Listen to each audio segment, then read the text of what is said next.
I mean, it sounds like, yeah, classic, typical Elon Musk. I mean, if you think about what he did when he acquired Twitter, and he just came in there and went just ape, and kind of gutted everybody who was essentially middle management, and then looked and said anybody who was on the development team who had not contributed code in like the last, 60, 90, 180 days or something like that.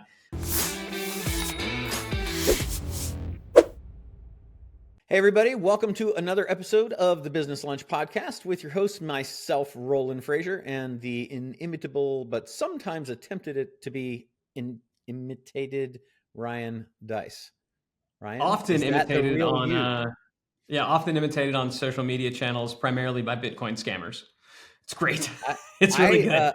I wanted to tell you, Ryan, that I recently took your advice to invest in Bitcoin, and it's gone down. So I'm very unhappy with that experience. Yeah, well, and it's not just that you want to invest in it; it's that you want to send it directly to me. Yeah, that's it. I was a little surprised that, given that you have the channel Ryan Deiss, that you went with Ryan Deiss, Big Daddy, Big Bitcoin. But I mean, who am I to criticize? Right? Yeah, it's a branding exercise. No. So I wanted to talk today about something that I thought was kind of interesting.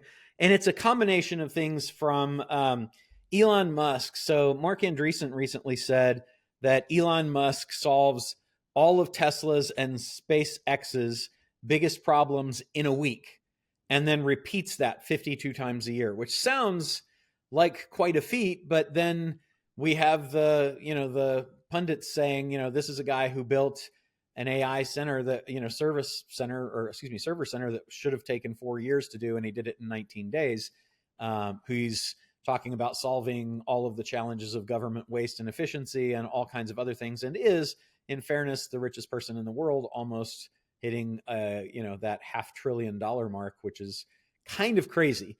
So we are talking about quite a special human being, and the question I have is, does this work for anybody who's not Elon Musk? So the basic gist is that he talks directly with, basically finds out what are the biggest problems in the companies, talks directly to all of the people who are able to assist in solving that problem and are dealing with that problem, and then creates the solution and has it implemented, and then it's fixed, and then he goes on to the next thing, and he does that week after week. So he's getting 52 iterations of each of his three primary companies that he's CEO of happening every single year.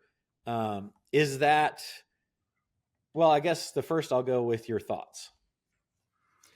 I mean, it sounds like, yeah, classic, typical Elon Musk. I mean, if you think about what he did when he acquired Twitter, and he just came in there and went just ape, and kind of gutted everybody who was essentially middle management, and then looked and said anybody who was on the development team who had not contributed code in like the last, 60, 90, 180 days or something like that. He just was like, cool, you haven't contributed any code, and yet you call yourself a developer, you can go now. Yeah. And everybody assumed that, stuff was just going to crumble, and what do you know, it was just fine. I do believe that people assume that organizations are more fragile than they really are. Mm-hmm. And I think that organizations in general are incentivized to perpetuate the myth that they're very, very fragile, especially the people who are propping up those organizations and doing very little except for maintaining the politics of the organization. So, I mean, it sounds very Musk-like. I'll tell you, I think the key there, though, it's less that I'm less impressed with his ability to solve the problems. I think that's good. And I think we should delve into how he does that, how he's willing to go, straight to the source. Mm-hmm. What I think he's particularly great at, and in my experience, what I think most entrepreneurs, most human beings are particularly bad at, is actually identifying what the real problem is. So often, and I know we deal with this just with the entrepreneurs that we work with, people in Founders Board. I say people tell them all the time, the answers that you get are directly correlated to the quality of the questions that you ask. And most people just ask really bad questions. And it's the same with leaders. That the reason they can't solve anything is because they're solving for the wrong problem, or they don't even know the real problem that they're solving for. And I think what he is particularly great at is identifying from a first principles perspective, what is the actual problem to be solved? I can't tell you how many times I've been in a meeting with a lot of very smart people all talking about stuff. And, we're 15, 20 minutes into this thing. And I'm like, hey, time out, pause. What is the problem that we're solving for? Why are we here? It's unclear to me. I don't even know what we're trying to solve for. And I don't think that that's unique across most, organizations. Yeah, it's interesting. I guess the challenge is in terms of replicating that style. So let's say that, okay, we're doing Elon style problem solving. You are the CEO. You are now the chief problem solver. You're going to be plugged into every aspect of the company. You're going to deal with every major problem personally. You're going to talk directly with the people. It seems like that. Obviously, it has been great for him and the stockholders of his companies. I haven't read a lot, so I'm not speaking with any knowledge about the employees, but it would have to be pretty demotivating to not be allowed to effectively solve the problems. Maybe he's more collaborative than what we have seen lets on, but it does seem like a way to never really be able to get away from the company. So that's a challenge, I think. What do you think though about the idea? Like Andreessen was saying, normally it takes CEOs and companies years to solve problems like this, or a full year, whereas Musk is doing it 52 times every year. I mean, is it even possible to do that? It's like, we have a manufacturing supplier challenge. Can you solve that problem in a week? Or is maybe solving the problem means coming up with a plan and setting the wheels in motion as opposed to actually completely rectifying? What are your thoughts on that?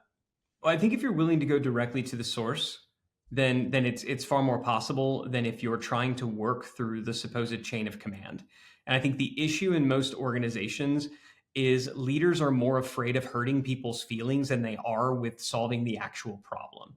And I've dealt with this at at our own companies, where there's an issue, right? There's an issue, there's a thing, and it's like, well, let's ask so and so about it. It's like, well, I don't want to ask them. I'm going to go ask their manager and see if they know about that. And, we got a meeting coming up about that. I'll just ask it about that. And I'm like, no, we got Slack. Like, I'm just going to DM them now and see if I can get that answer now. Now, here's the reality. More times than not, that works out just fine.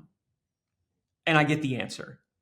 Every now and then, that person is like, what the heck was that all about? I don't know what's going on, and then their manager freaks out, and it creates this like kind of, chaotic chain reaction that absolutely creates more problems than the one that I just solved.